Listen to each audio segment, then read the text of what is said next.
गया है और उमर का करीबी बताया जा रहा है ये आतंकी, जिसका नाम शोएब है। दिल्ली ब्लास्ट में ये 7वीं गिरफ्तारी है और बहुत से एनआईए ने इसको गिरफ्तार किया है। उमर को शेल्टर और लॉजिस्टिक सपोर्ट देने का इस पर आरोप है। बड़ी खबर हम आपको बता रहे हैं, दिल्ली टेरर ब्लास्ट केस पे टेररिस्ट उमर उन नबी को पनाह देने वाले को अरेस्ट कर लिया गया है। दिल्ली टेरर बम ब्लास्ट से ठीक पहले टेररिस्ट उमर उन नबी को पनाह देने के आरोप में फरीदाबाद के रहने वाले शोएब को गिरफ्तार किया गया है। शोएब इस केस में अरेस्ट होने वाला 7वां आरोपी है। एनआईए की जांच से पता चला है कि उसने 10 नवंबर को नेशनल कैपिटल में लाल किले के बाहर हुए कार बम धमाके से पहले टेररिस्ट उमर को लॉजिस्टिक सपोर्ट भी दिया था, जिसमें कई लोग मारे गए थे और कई दूसरे घायल हो गए थे।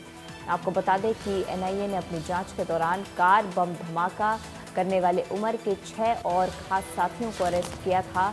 एजेंसी सुसाइड बम धमाके के सिलसिले में अलग अलग सुरागों का पीछा कर रही है और इस भयानक हमले में शामिल दूसरे लोगों की पहचान करने और उन्हें ट्रैक करने के लिए संबंधित पुलिस फोर्स के साथ कोऑर्डिनेशन में राज्यों में तलाशी ले रही है। आपको बता दें कि जांच एजेंसी आतंकी हमले के पीछे की पूरी साजिश का पता लगाने की कोशिश में जुटी है।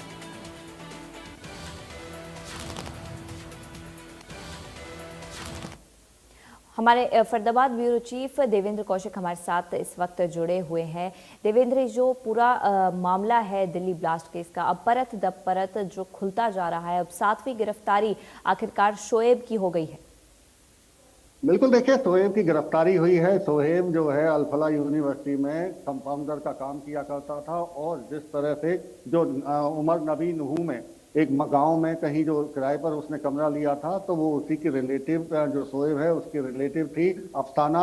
उसके मकान में कमरा किराए पर शोएब ने दिलवाया था। तो ये सबसे पहला जो संपर्क उससे जो उमर नबी से उसका शोएब का निकल के आया था वो था। उसके बाद में उससे पूछताछ की गई थी और उसके बाद अब पूछताछ में जब पूरी तरह से कनेक्शन सामने आ चुका है तो एनआईए की तरफ से अब ये 7वीं गिरफ्तारी डाल दी गई है। उससे पहले doctor Shaheen Sahib, doctor Muzammil, doctor Adil के अलावा आमिर राशिद जो पुलवामा का रहने वाला था, जो I-20 गाड़ी से जिससे ब्लास्ट दिल्ली में किया गया था वो आमिर राशिद के नाम पर थी।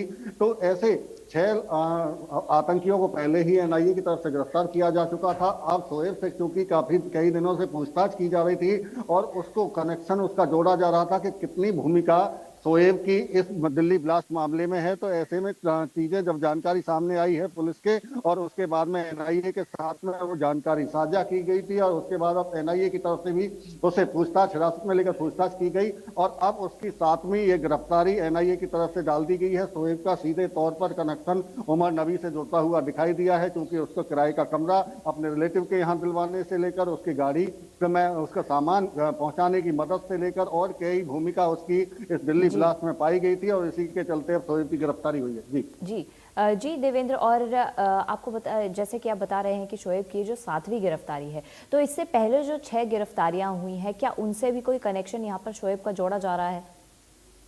बिल्कुल, देखिए, सभी का एक दूसरे से कनेक्शन कहीं ना कहीं जोड़कर देखने के बाद में ही ये गिरफ्तारियां हो रही हैं और आने वाले दिनों में अभी हम देखेंगे कि एनआईए की तरफ से और भी गिरफ्तारी होंगे, क्योंकि क्रॉस चेक किया जा रहा है कई जगह ऐसे जो बिल्कुल सीधे सीधे कनेक्शन इन आतंकवादियों से जुड़े हुए हैं लोकल स्तर पर रहने वाले लोगों के, तो उनकी गिरफ्तारी होनी है। तक के दायरे में कई लोगों से अभी भी पूछताछ की जा रही है, चाहे मोहम्मद इश्तियाक की बात हो, उसको भी एनआईए की तरफ से अभी हिरासत में रखा गया है, लगातार उससे पूछताछ हो रही है, क्योंकि जो मौलवी मोहम्मद इश्तियाक है उसी के फतेहपुर तजा गांव में डॉक्टर मुजम्मिल की तरफ से 2563 किलो अमोनियम नाइट्रेट वहां रखा गया था और इसके साथ साथ में एक जो बेसमेंट बनाया गया था मोहम्मद इश्तियाक ने, उसमें भी मुजम्मिल ने उसकी मदद की थी। तो अभी उसके साथ में भी तारों को जोड़कर देखा जा रहा है। आने वाले दिनों में हो सकता है कि जल्दी एनआईए उसकी भी, मोहम्मद इश्तियाक की भी गिरफ्तारी करे। इसके साथ साथ जो रेड कलर की जो कार थी इको स्पोर्ट्स, उसको उमर नबी ने धमाके से पहले अपने एक साथी को दी थी, वासिफ उसका नाम था, वो खंडावली गांव में उस कार को छोड़कर गया था। तो अभी वो भी हिरासत में है, उससे भी पूछताछ की जा रही है, उससे भी तार जोड़े जी जा रहे हैं कि कितनी भूमिका उसकी जी है, क्या गाड़ी देने से पहले क्या ब्लास्ट में भी वो शामिल जी हुआ था, जी या उसको देवेंद्र पता था कि दिल्ली ब्लास्ट उमर करने जी वाला है। तो ये कई ऐसे कनेक्शन जोड़े जा रहे हैं, पूछताछ लगातार उनसे की जा रही है। अभी 7वीं गिरफ्तारी शोएब की हुई है, आने वाले दिनों में हम देखेंगे कि और भी कई गिरफ्तारी एनआईए की तरफ से की जानी है। और जो हफ्ते पहले 6 जो गिरफ्तारी एनआईए की तरफ से डाली गई थी, वो भी अभी 10 दिन के रिमांड पर चल रहे हैं। 10 दिन का जी रिमांड उनका जी लिया गया है, पूछताछ उनसे जी की जा रही है। देवेंद्र डॉक्टर जी मुजम्मिल जी को आपका बहुत बहुत शुक्रिया इस तमाम जानकारी को हमारे साथ साझा करने के लिए और हमारे साथ जुड़ने के लिए। वहीं अल-फलाह यूनिवर्सिटी से हुए आतंकी खुलासे के बाद यूनिवर्सिटी पर संकट गहराता जा रहा है। गैर मुस्लिम फैकल्टी मेंबर्स जल्द बड़ा फैसला ले सकते हैं। 200 की फैकल्टी में 40% गैर मुस्लिम स्टाफ है। फरीदाबाद की अल-फलाह यूनिवर्सिटी का नाम आतंकवाद से जुड़ने के बाद में यहाँ काम कर रहे लोग भी अब असमंजस की स्थिति में दिखाई दे रहे हैं। बताया जा रहा है कि करीब यहाँ फैकल्टी के 200 मेंबर हैं और उनमें से अब गैर मुस्लिम 40% जो मेंबर हैं वो यहाँ से अल-फलाह यूनिवर्सिटी को छोड़ने का प्लान बना चुके हैं। क्योंकि 7 तारीख को इनकी सैलरी आती है और इंतजार गैर मुस्लिम फैकल्टी मेंबर्स कर रहे हैं 7 तारीख का, कि अगर 7 तारीख को उनकी सैलरी आ जाती है तो उसके बाद में वो इस अल-फलाह यूनिवर्सिटी को अलविदा कह सकते हैं। क्योंकि जिस तरह से इस यूनिवर्सिटी की बदनामी हुई है, अब वो यहाँ काम करना नहीं चाहते। ऐसे 80 के आसपास फैकल्टी मेंबर्स हैं, जिसमें प्रोफेसर, असिस्टेंट प्रोफेसर शामिल हैं। वो अब दूसरी जगह अपनी नौकरी तलाशना उनकी तरफ से शुरू कर दिया गया है। कई मेडिकल कॉलेज में अपना वो सीवी भी भेज चुके हैं। जिस तरह से आपस में अब चर्चाएं चल रही हैं कि अगर 7 तारीख को उनकी सैलरी नहीं भी आती है तो उस स्थिति में भी, और अगर सैलरी आ भी जाती है तो उस स्थिति में भी दूसरी जगह वो ट्राई करना शुरू कर चुके हैं। गैर मुस्लिम जितने भी फैकल्टी मेंबर हैं वो चाहते हैं कि जल्द से जल्द इस अल-फलाह यूनिवर्सिटी को अलविदा कहा जाए, क्योंकि यहाँ काम करना अब उनके लिए बेहद मुश्किल हो चुका है।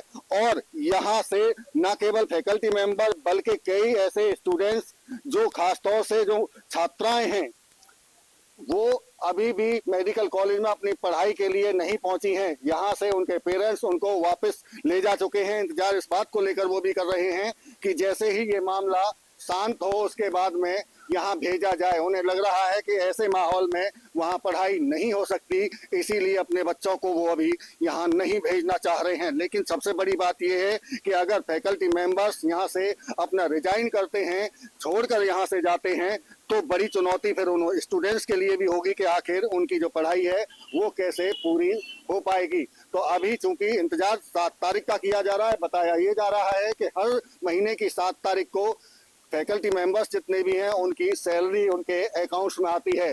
और चूंकि ये भी बताया जा रहा है कि मैनेजमेंट से बात कर रहे हैं, तो मैनेजमेंट की तरफ से उन्हें कोई स्पष्ट जवाब नहीं दिया गया है। इसीलिए अब वो अलग अलग दूसरे मेडिकल कॉलेज में ट्राई कर रहे हैं कि यहाँ से छोड़कर वो कहीं दूसरी जगह ज्वाइन कर लें। फरीदाबाद से देवेंद्र कौशिक, इंडिया न्यूज। खबरों में आगे बढ़ते हैं। हरियाणा में 2 बास्केटबॉल के खिलाड़ियों की मौत हो गई। बड़ी खबर हम आपको बता रहे हैं। आपको बता दें कि खेलते समय इन दोनों पर जर्जर पोल गिर गया